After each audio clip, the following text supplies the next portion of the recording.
Everybody, it's Chris with Killer Arcade Games. This is part 2 of my How Have They Held Up, I guess, series. Hopefully this is going to be the last video in this series. I say series because there's 2 videos, but as long as nothing breaks between uploading this and getting it out to you guys, I think I'm going to call it done. Maybe we'll check in again in about a year or so, depending on how you guys like the video. But here we are. We've got MK4.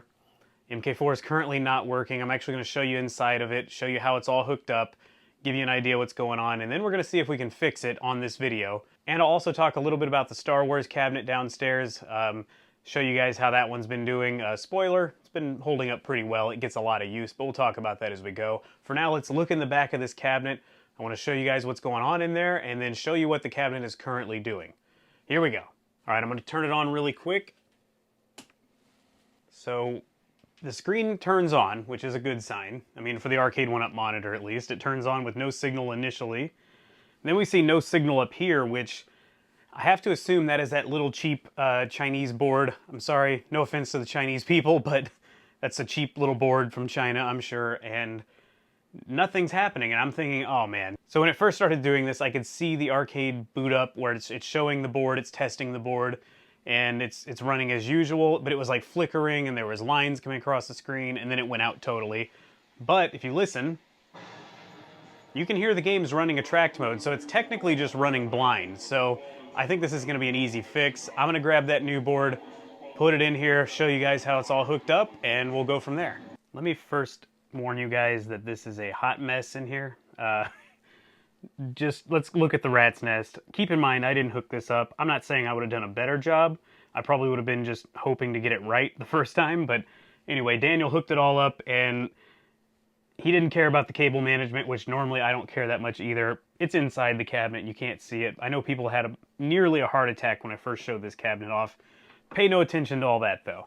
So up here we have our typical Arcade 1-Up LCD controller board with the HDMI cord coming down. It is going to this little board here, which is the one I believe failed. But let's take a look. Here's the arcade PCB. Watch out for my knees cracking because I'm old. Now let's take a look down here. Here's the arcade PCB, the Mortal Kombat 4 board. It's kind of buried under a bunch of wires, and I know you guys aren't happy with it. Truthfully, I want to move it. I want to mount it on the side wall of the cabinet because I'm so afraid that these gigantic speakers that are up here are one day going to crash down and destroy this board, but it's one of those things where it's like, if it's not broken, why am I fixing it? Anyway, we're going to do it one of these days, but for now, let's get this thing up and running. So, as far as I understand, the video wires come somewhere off the JAMA harness back here. I could be wrong. They go up. You've got your red, green, blue, ground, and I think that's the sync wire. I could be wrong, but I believe that's what it's called. This board is also powered off the, I guess, arcade power supply, and these little buttons here will actually let you adjust the picture, which I did try messing with. The board kind of came to life, and then it didn't work after that. So what I need to do is unplug this and unplug the power, get rid of this HDMI because the new one does not have HDMI. I'm going to show you guys the new board now. All right, here we have the new board. It's quite different. This thing is probably going to fail again in the future. I think it's got about 600 hours of use on it currently, this board. So if it only lasts about 600 hours, I went cheaper. Does not have HDMI, just has VGA, which and other outputs for all I know, but VGA is the one I'm going to be using, so I'm going to hook this one up. I'm almost certain this will fix it, but let's just take a look and make sure. Okay, I'm going for a temporary hookup, so don't judge too harshly here. Jeez, this thing is on here. Oh, wow. Okay, good God, that thing was really plugged in. I'm going to line it up here to the red, green, blue on this board. Hopefully you can see that. All right. Okay. Let's get it plugged in here. Man, this thing plugs in. That's a sturdy plug-in job. Hopefully the mic's okay. It's dangling here. Let me unplug the power. Plug the power in here. I've already got a VGA cord ready. Which way is out? I think this is the output, but let me look on the board. I can't really see it. Yeah, VGA out. Okay. Let's plug that in. This is a very temporary setup. I know this is probably not recommended to let it hang. You can't see it anymore, I'm sure. I mean, you kind of can.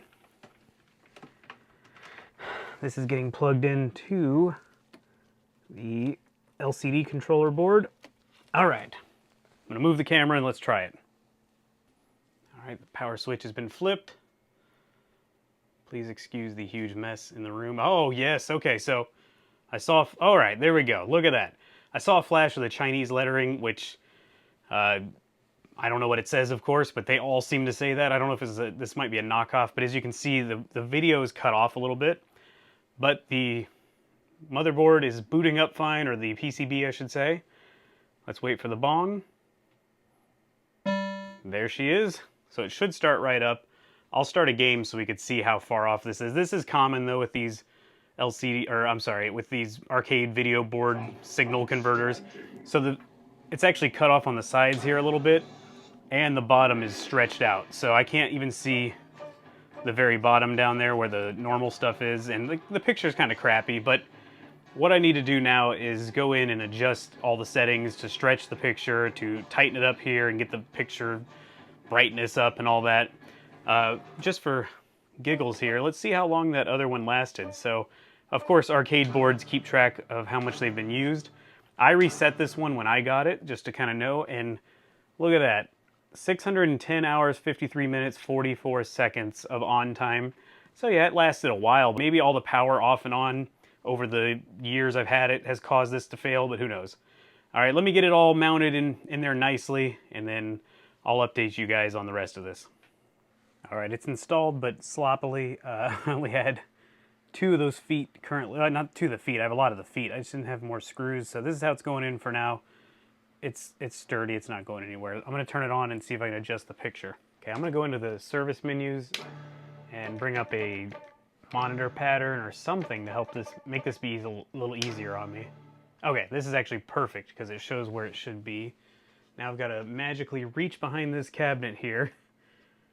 Oh, and it's all in, oh my lord. It's in Chinese. That's right, I forget it does that when it resets. So let's just start looking. Oh yeah, this looks like, yeah, it would be really nice if it would default to English when they know they're selling it to American regions, but that's fine. No, I don't know what I'm doing. Anybody know Chinese? Oh, here it is. Hold on. English number 1. Yes, look at that. All right. So this isn't the most interesting in the world. I'm just going to show you a little bit of it. Geometry, we're going to go first. And this board is upside down, so trying to get this right is going to take a minute. Okay, so the position seems fine. So you have to do this anytime the board resets itself. For some reason, it's done that to me a few times. Maybe that board was just bad. Okay, we need to go to size. And for some reason, it only stretches one direction instead of both ways. So then let's move it over. Whoop, the other way. This is a very tedious process. This is all I'm going to show of it. I'm going to get this done. I'll show you guys the final product. All right, I think it's looking a lot better now. I did have a weird issue where some lines were appearing at the top. I don't know if I need to adjust any other settings, but it seems to be working well. Let's see what a fatality looks like really quick. Actually, I can see something in the green looks kind of weird up here, so I may still have some more work to do, but let's see.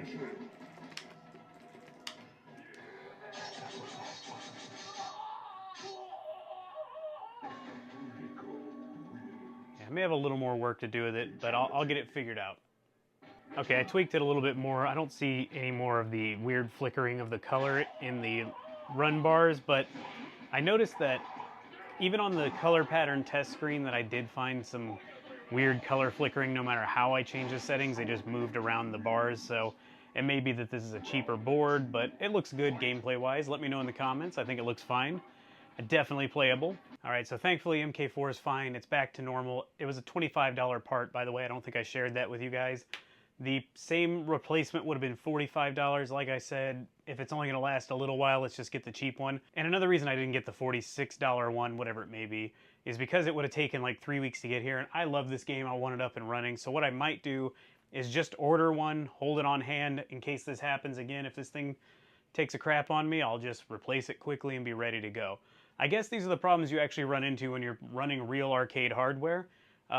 in a weird way, I'm preferring this problem over a severe computer problem in one of my other cabinets, just because this was quick and easy and relatively cheap. Now, I know all arcade problems aren't this easy. Believe me, the Hydro Thunder's given me a problem or two, but this was nice and easy, thankfully. I should also mention that otherwise, MK4 has been an absolute tank. The monitor's held up fine. You've seen it's had hundreds of hours of use. The marquee looks great. It's still... I think the reason it doesn't look great to you guys on camera is it's really bright. This is an Angel Otero Jr. marquee. It's a great marquee, but it never shows up great on screen. That's the problem. Cameras don't see it that well because it is a very bright, very good looking marquee, but trust me, it looks good in person. Of course, the controls have held up perfectly fine. You're not going to hurt these hap sticks and buttons, especially not in a home use environment, in an arcade 1-up especially. All right, now that Mortal Kombat's all fixed up, let's go take a look at how the Star Wars cabinet has held up over about a year of use now. Star Wars has held up pretty well. Actually, much better than I expected. So this is a yoke that of course came with the arcade 1-up. I did not buy the upgraded one. I will if this one ever breaks, but hopefully they're in stock when that time comes. But this thing has been in use for quite some time. The only problem with the yoke is it does rock back and forth a little. Now maybe it was always like that, I really don't remember, but this thing's seen some pretty rigorous gameplay. I use it for a racing cabinet. My wife really plays the heck out of this Empire Strikes Back. In fact, our battle for the top spot has been completely blown away. She is beating me. I've got to put some time in and try to beat that. But I am truly surprised how well this is held up. It doesn't squeak, it doesn't make any noise, it still works just as good as it did on the first day we bought it. So this cabinet doesn't really get much time on the channel, sadly. I'd love to do more, but it is downstairs in the living room, and it's really hard to find free time to actually come down here and record, you know, when my wife's in here watching TV, things like that. But it is one of my favorite cabinets. It's actually surprisingly one of the most played cabinets. And I want to say thank you again. I can't say the person who bought it for us, but somebody did, a very nice subscriber did send me the money to buy this cabinet one day. I was shocked and very grateful, so thank you so much for that. Yeah, I can't list your name because you wanted to remain anonymous, of course. So we did add that blue glow on the back, which I actually really like. Normally I don't like light up stuff on cabinets. Sorry, I'm trying to get it back here, you can see it.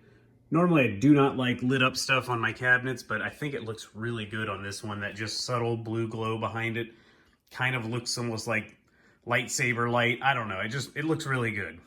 So here's the back of the cabinet, and once again we have this common problem of the Velcro not really sticking. I've tried using these stick-on clamp things. I've tried all kinds of stuff. Eventually it always just comes off. This board's just hanging off here too. It's really frustrating, but it's not really been a problem, so I've kind of left it alone. This cabinet is actually quite a mess inside. There's an extra hard drive in here running the B-Kong playlist. I never actually stuck the LED... Oh, that's not the LED power strip. That's for another project that did not go so well. We have this Star Wars supposed to be neon light up here. My wife ordered this from a company online. I think they were out of China, and they had a good price on it, but it was still a couple $100. It's supposed to do a bunch of different LED colors and has a remote and has a phone app. But something must be wrong with the wiring, and she tried talking to them about it, so it didn't really work out. They didn't fix it, so now we have this dead sign sitting up here, and that's what that power brick is on top of the subwoofer. I tried to hide it all inside of here. Didn't work out. I don't know what to do about this. I think we pretty much just lost out on a couple $100. The light comes on, it just flickers a bunch of crazy different patterns, and certain parts of it show different lights. Different colors on it, I'm sorry, and it's really disappointing. I'm hoping to maybe replace this sign for her one of these days, but I don't know. If anybody can tell me who makes good neon signs at a decent price, please leave me a note in the comments there. But anyway, this PC is running a graphics card. That's because I run Technoparrot games in here, and you kind of need that for most Technoparrot games, but it is still the same HP Elite Desk PC I use in all of them. Lots of wire mess down here, but then again, that hard drive's just sitting there because I can boot into the B-Kong playlist, which is really cool. So I keep a real simple, basic playlist running for the most part because my wife doesn't like to go through a lot of menus. I just want to keep it easy for her, but anytime I want to play some fancy stuff, I go to the B-Kong playlist. And if you're not sure what the B-Kong playlist is, I'll leave a link to my review of it in the description. But outside of this falling off, everything in this cabinet has worked for a long period of time. Like I said, I think this computer's logged the most amount of on time compared to all my cabinets, funny enough. I think Star Wars Empire Strikes Back has had about 60 days of gameplay use or whatever, so it's definitely logged some time, and it's been running for like a champ for quite some time now. So Star Wars has held up pretty well. I'm kind of surprised, but that yoke is getting a little loose. I really didn't expect that cheaper controller to hold up so well, but it actually has. Now, my wife did mention on her own about how loose the yoke is feeling, so if any of you guys know how to fix that stuff, is there something I can tighten up in there, please let me know in the comments. Otherwise, I'm so happy to have Mortal Kombat 4 fixed up and ready to go. This is one of my favorite arcade 1-up cabinets. I'll probably never sell this one, and I play this one a ton. I will not be selling my MK4. Luckily, not a lot of people are MK4 fans, so I really don't get bugged that much for people asking to buy it. So I don't think I have any risk of anyone giving me some crazy amount of money for it that I can't refuse, but it's one of my favorites. I have no intentions of selling it. So that's all for this video, guys. I hope you enjoyed it, and if you did, please leave me a comment letting me know. Give me a thumbs up if you did enjoy it, and subscribe for more if you're new to the channel. I do a lot of arcade 1-up mods. I really don't have any stock arcade 1-up cabinets currently, so we mod arcade 1-ups, and I'm always on the hunt for real arcade cabinets, so you might be seeing a few of those in the future. Thank you guys for watching, and I'll see you on the next video.